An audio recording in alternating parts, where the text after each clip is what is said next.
मध्ये रस्त्यातच ज्ञानगंगा अभयारण्य आहे.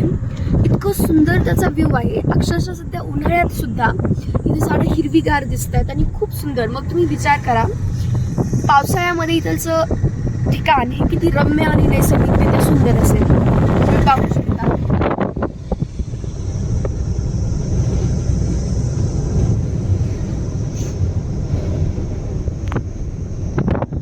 निसर्गाने आपल्याला दिलेली सर्वात मोठी देणगी म्हणजे झाडं, फळं, फुलं आहेत आणि आपण त्याला जतन करणं हे आपलं कर्तव्य आहे. कुठे ना कुठे या काही वर्षामध्ये जे लाकडं प्रमाण वाढत चाललंय त्याला आपण थांबवणं. फक्त झाडे लावून फायदा नाही, तर जे ऑलरेडी झाडं आहेत त्यांना वाचवणं देखील तितकंसं महत्त्वाचं आहे. आणि जर आपण त्यांना वाचवलंच नाही तर आपल्या पुढच्या पिढीला हे कसं पाहायला मिळणार, त्यांना ही सुंदर वसुंधरा कशी भेटणार, तर आपण त्यांना जतन करणं गरजेचं आहे. तुम्ही पाहू शकता इतकं सुंदर वातावरण इथं आहे आणि आज असं ऊन वगैरे पण नाही आहे, तर वातावरण एकदम छान शांत असं दिसतंय.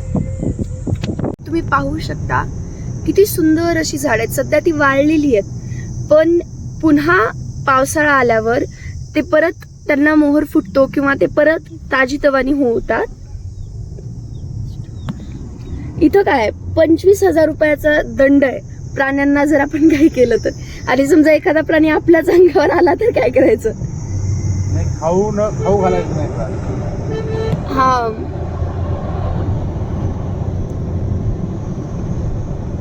इथं स्पीड लिमिट 40 आहे, बट आम्ही 80 ने जातोय.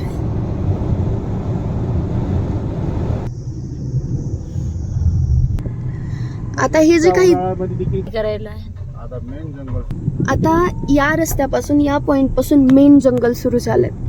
म्हणजे हा जो महिना हे जंगल किती घनदाट दिसतंय.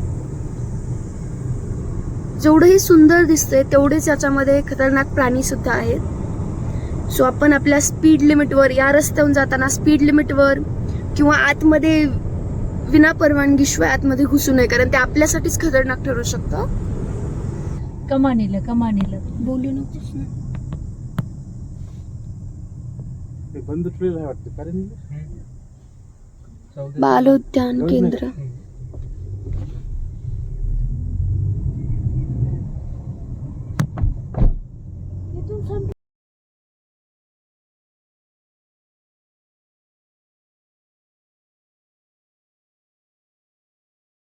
तर आम्ही आलेलो आहोत शेगावला आणि आत्ता आम्ही 2 तासाच्या दर्शनाच्या रांगेमध्ये थांबलो.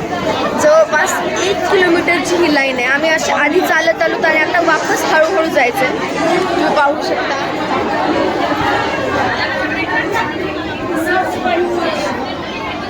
खूप जास्त मोठी रांग आहे आणि आमच्या बरोबरच्या प्रत्येकाला असा अंग भरून पूर्ण घाम आलेला आहे. You can see him. It is what it is. आम्ही म्हणलं होतं मूक दर्शन करायचं, बट घरचे बी लाईक ते तर घरून पण करता येतं, त्यामुळे आता थांबलो दर्शनाला. करूया दर्शन. हे तुम्ही पाहू शकता किती लांब रांग,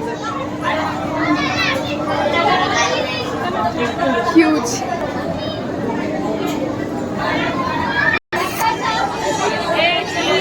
थांबून 1 तास उलटून गेलाय आणि जवळपास आम्ही आता अर्ध्यापर्यंत पण आलेलो नाही. तुम्ही बघू शकता किती डिस्टन्स अजून राहिलं. बघूयात अजून किती वेळ लागत.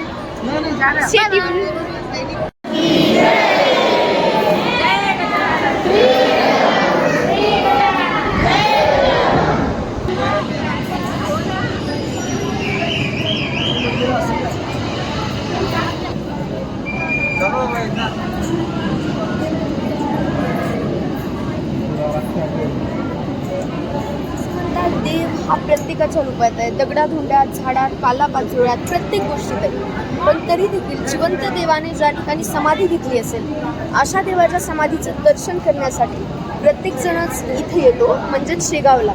आणि या शेगावच्या गजानन महाराजांच्या दर्शनासाठी सर्व लोक हे आतुरतेने 2 तासाच्या रांगेत उभे राहतात. मुखदर्शनही अवेलेबल आहे, पण एवढ्या रांगेत उभा राहतात आणि साक्षात महाराजांच्या याचं दर्शन घेतात.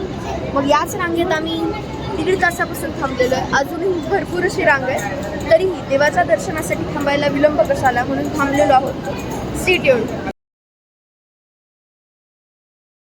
तर आता आम्ही शेगाववरून परत जातो. आमचं ठरलं होतं की माऊली वॉटर पार्कला जायचं. आम्ही गेलो पण ऑलरेडी 4:15 वाजले होते. त्यामुळे आम्हाला एंट्री काही भेटली नाही आणि नाराज होऊन हताश होऊन मी आणि स्वरूप फुगलेला आहे. थोडासा नाराज झालेला.